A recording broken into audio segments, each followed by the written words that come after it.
Día 2 de lectura: El prisionero del cielo, de Carlos Ruiz Zafón, narrado por Marina González. 4. Colgué el cartel de cerrado y eché la llave de la puerta, dispuesto a seguir al extraño entre el gentío. Sabía que si mi padre volvía, y para una vez que me dejaba solo y en medio de aquella sequía de ventas, descubría que había abandonado el puesto, me iba a caer una reprimenda. Pero ya se me ocurriría alguna excusa por el camino. Preferí enfrentarme al genio leve de mi progenitor antes que tragarme la inquietud que me había dejado en el cuerpo aquel siniestro personaje y no saber a ciencia cierta cuál era la naturaleza de sus asuntos con Fermín. Un librero de profesión tiene pocas ocasiones de aprender sobre el terreno el fino arte de seguir a un sospechoso sin ser descubierto, a menos que buena parte de sus clientes coticen en el ramo de los morosos. La mayoría de esas oportunidades se las brinda el catálogo de relatos policíacos y novelas de a pesetas que hay en sus estanterías. El hábito no hace al monje, pero el crimen o su presunción hacen al detective, particularmente al aficionado. Mientras seguía al extraño rumbo a las ramblas fui refrescando las nociones básicas, empezando por dejar una buena 50 de metros entre nosotros, camuflarme tras alguien de mayor corpulencia y tener siempre previsto un escondite rápido en un portal, una tienda, en el caso de que el objeto de mi seguimiento se detuviese y echase la vista atrás sin previo aviso. Al llegar a las ramblas, el extraño cruzó al paseo central y puso rumbo al puerto.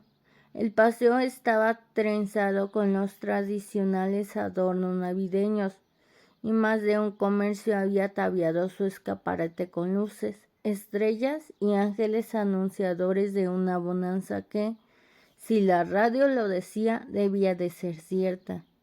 En aquellos años la Navidad todavía conservaba cierto aire de magia y misterio. La luz en polvo del invierno, la mirada y el anhelo de gentes que vivían entre sombras y silencios conferían a aquel decorado un leve perfume a verdad, en el que al menos los niños y los que habían aprendido a olvidar aún podían creer. Quizá por eso me pareció todavía más evidente que no había en toda esa quimera personaje menos navideño y fuera de registro que el extraño objeto de mis pesquisas. Cojeaba con lentitud y se detenía a menudo en alguno de los puestos de pajarería o floristería a admirar periquitos y rosas como si no los hubiese visto nunca. En un par de ocasiones se acercó a los kioscos de prensa que punteaban las ramblas y se entretuvo en contemplar las portadas de periódicos y revistas y en voltear los carruseles de postales. Se diría que jamás había estado allí y que se comportaba como un niño o un turista que paseara por las ramblas por primera vez. Aunque los niños y los turistas suelen lucir ese aire de inocencia pasajera del que no sabe dónde pisa, y aquel individuo no hubiera olido a inocencia ni con la bendición del niño Jesús, frente a cuya efigie cruzó a la altura de la iglesia de Belén. Se detuvo entonces aparentemente cautivado por una cacatúa de plumaje rosa pálido que le miraba de reojo desde una jaula en los puestos de los animales, apostado frente a la bocacalle de Puertaferriza. El extraño se acercó a la jaula como lo había hecho a la vitrina de la librería y empezó a murmurarle a la cacatúa unas palabras. El pájaro, un ejemplar cabezón y con envergadura de gallo capón con plumajes de lujo, Sobrevivió al aliento sulfúrico del extraño y se aplicó con empeño y concentración. Claramente interesado en lo que su visitante le estaba recitando, por si había duda, la cacatúa asentía repetidamente con la cabeza y visiblemente excitada. Erguía una cresta de plumas rosas. Transcurridos un par de minutos, el extraño, satisfecho con su intercambio aviario, prosiguió su camino. No habían transcurrido ni 30 segundos cuando, al cruzar yo frente a la pajarería, pude ver que se había producido una pequeña conmoción y que el dependiente azorado se estaba apresurando a cubrir la jaula de la cacatúa con una capucha de tela, ya que el ave se había puesto a repetir con perfecta dicción el pareado de Franco. Cabrito, no se te levanta el pito, que no tuve duda alguna de dónde acababa de aprender. Al menos el extraño mostraba cierto sentido del humor y convicciones de alto riesgo, lo que en aquella época era tan raro como las faldas por encima de la rodilla. Distraído por el incidente, pensé que lo había perdido de vista, pero pronto detecté su silueta rebujada frente al escaparate de la joyería Bagués. Me adelanté con disimulo hasta una de las casetas de escribientes que flanqueaban la entrada al palacio de la virreina y lo observé con detenimiento. Los ojos le brillaban como rubíes y el espectáculo de oro y gemas preciosas. Tras el cristal, a prueba de balas, parecía haberle despertado una lujuria que ni una hilera de coristas de la criolla en sus años de gloria hubiera podido arrancarle. Una carta de amor, una instancia, un ruego a la excelencia de su elección, una espontánea, nosotros bien por la presente, para los parientes del pueblo joven. El amanuense residente en la caseta que había adoptado como escondite se había asomado por la garita como si se tratase de un sacerdote confesor y me miraba con ansias de ofrecerme sus servicios. El cartel sobre la ventanilla rezaba: Oswaldo Darío de Mortensen, literato y pensador. Se escriben cartas de amor, peticiones, testamentos, poemas, invictas, felicitaciones, ruegos, esquelas, himnos, tesinas, súplicas, instancias y composiciones varias en todos los estilos y métricas. 10 céntimos la frase, rimas extra. Precios especiales a viudas, mutilados y menores. ¿Qué me dice, joven? Una carta de amor de esas que hacen que las mozas en edad de merecer empapen las enaguas con los efluvios del querer. Le hago precio especial porque es usted. Le mostré el anillo de casado. El escribiente Oswaldo se encogió de hombros, impávido.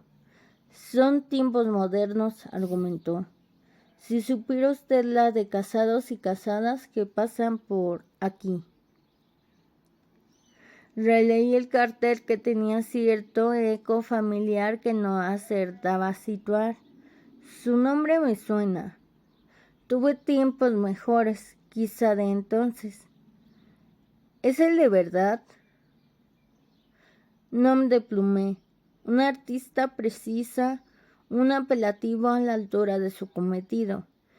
En mi partida de nacimiento reza Genaro Rebollo, pero con semejante nombre, ¿quién le va a confiar a uno la composición de sus cartas de amor?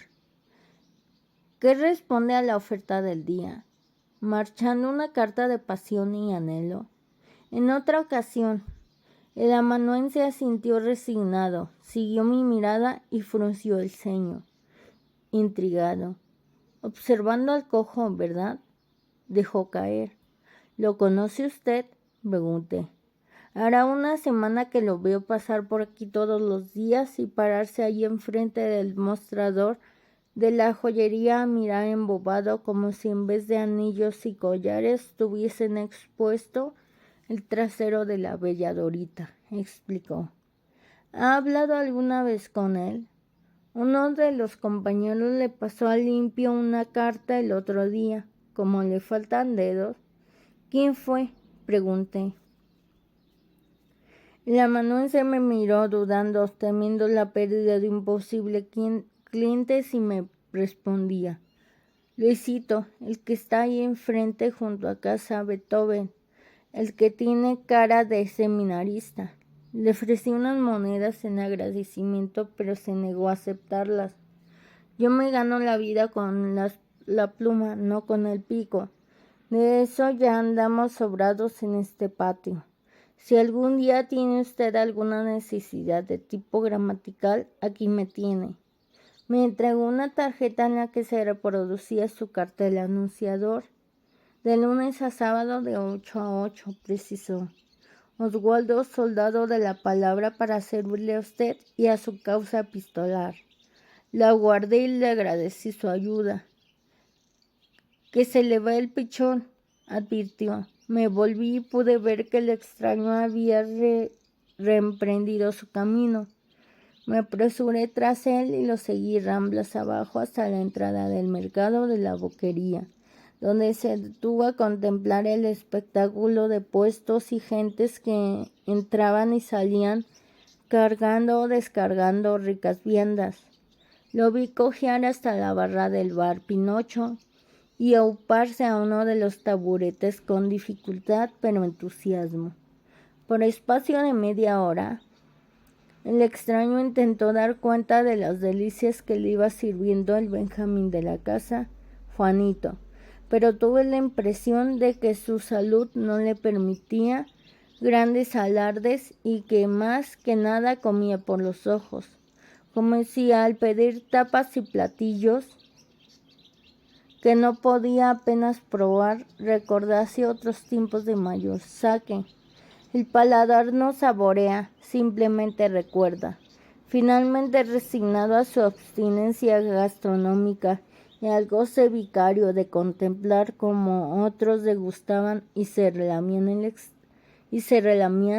el extraño pagó la cuenta y prosiguió su periplo hasta la entrada de la calle San Pablo, donde, por azares de la irrepetible geometría de Barcelona, convergían uno de los grandes teatros de la época de la ópera de la vieja Europa y uno de los putiferios más tronados y revenidos del hemisferio norte.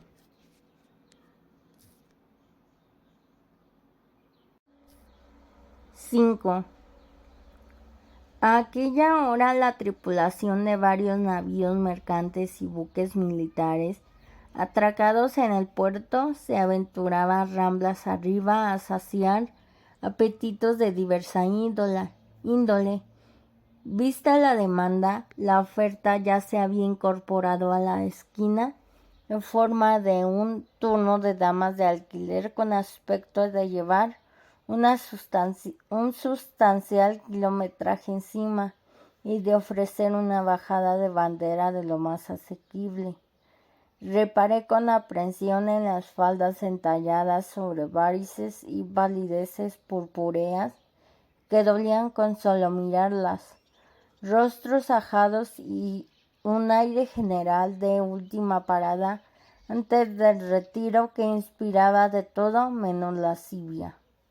Muchos meses en alta mar debía de llevar un marinero para picar aquel anzuelo, pensé, pero para mi sorpresa el extraño se detuvo a coquetear con un par de aquellas damas trituradas sin miramientos por muchas primaveras sin flor, como si fuesen beldades de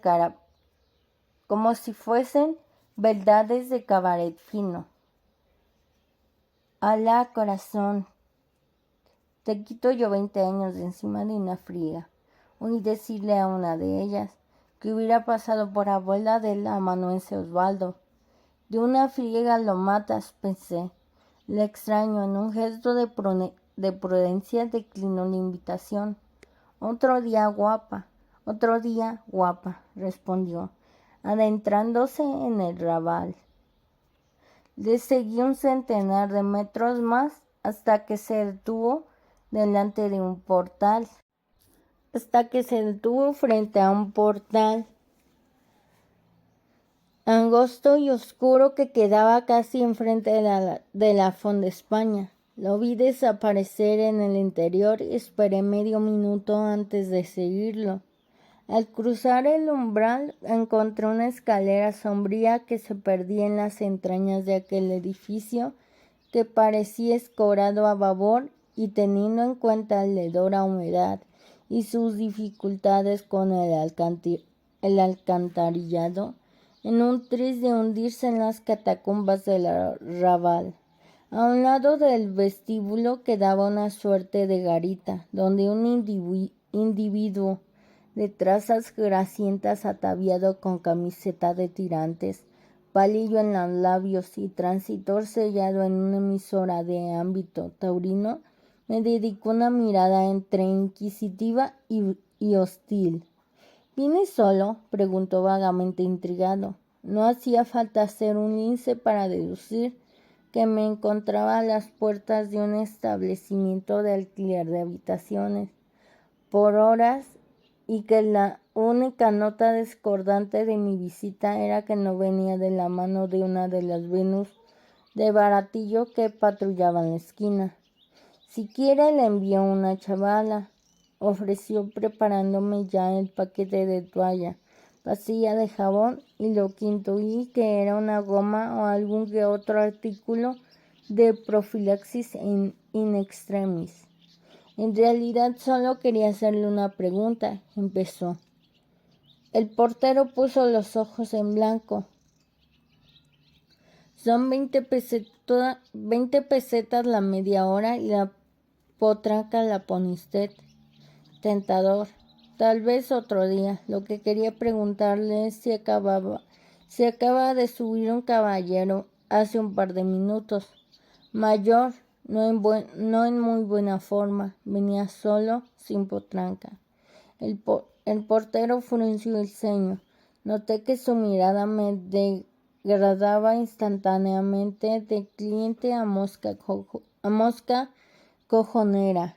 Yo no he visto a nadie. Ande, lárguese antes de que avise al Tonet. Supuse que el Tonet no debía de ser un personaje entrañable. Puse las monedas que me quedaban sobre el mostrador y sonreí al portero con aire conciliador. El dinero desapareció como si se tratase de un insecto y las manos tocadas en dedales de plástico del portero fuesen la lengua de un camaleón, visto y no visto. ¿Qué quiere saber? ¿Vive aquí el caballero que le comentaba? Tiene alquilado una habitación desde hace una semana. ¿Sabe cómo se llama? Pagó por adelantado un mes, así que no le pregunté. ¿Sabe de dónde viene? ¿A qué se dedica? Esto no es un consultorio sentimental. Aquí a la gente que viene a fornicar no le preguntamos nada. Y ese ni fornica, o sea, que haga números. Reconsidere el asunto. Todo lo que sé es que de vez en cuando sale un rato y luego vuelve. A veces me pide que le haga subir una botella de vino, pan y algo de miel. Paga bien y no dice ni pío. Y seguro que no recuerda ningún nombre, negó. Está bien, gracias y disculpe la molestia. Me disponía a partir cuando el portero me llamó. Romero, dijo. ¿Perdón? Me parece que dijo que se llama Romero o algo así. ¿Romero de Torres? Eso. ¿Fermín Romero de Torres? Repetí incrédulo. El mismo. ¿No había un torero que se llamaba así antes de la guerra? Preguntó al portero. Ya decía yo que me sonaba de algo.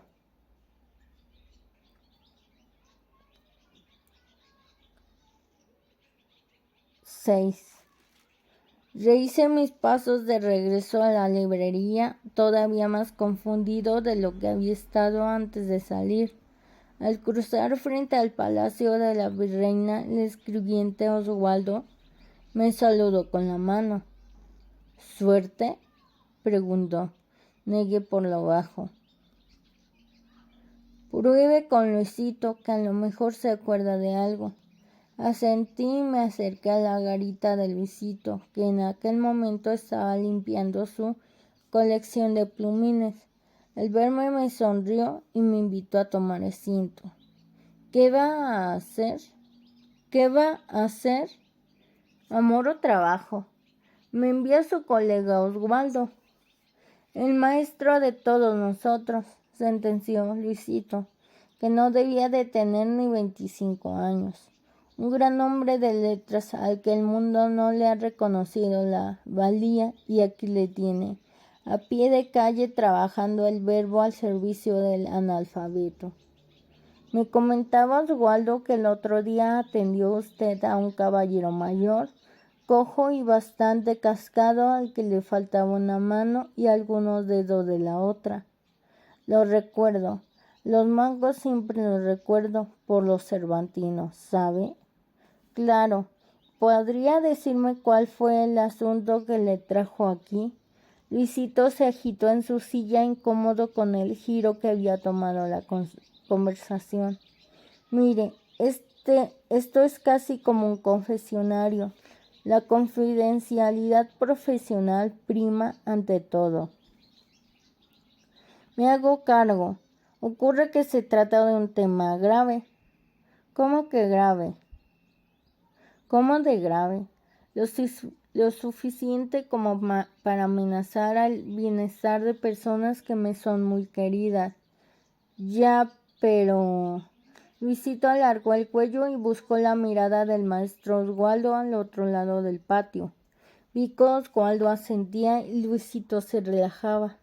El señor trajo una carta que tenía escrita y que quería pasar a limpio y con buena letra, porque con su mano... La carta hablaba de... Apenas lo recuerdo. Piense que aquí redactamos muchas cartas todos los días. Hago un esfuerzo, Luisito, por los cervantinos. Yo creo, a un riesgo de confundirme con la carta de otro cliente, que era algo relacionado con una suma de dinero importante que el caballero manco iba a recibir o a recuperar de algo así. No sé de qué, y no sé qué de una llave. Y no sé qué de una llave. ¿Una llave? Eso. No especificó si era de paz o de artes marciales o la de una puerta.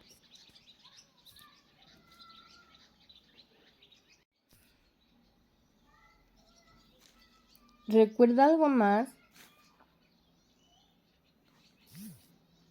No. Luisito me sonrió visiblemente complacido con su pequeña aportación de ingenio y chanza a la conversación. ¿Recuerda algo más? Luisito se relamió los labios pensativo. Dijo que veía la ciudad muy cambiada. ¿Cambiada en qué sentido? No sé, cambiada. Sin muertos por la calle. ¿Muertos por la calle? Eso dijo. Si la memoria no me falla. Día 2 de lectura: El prisionero del cielo.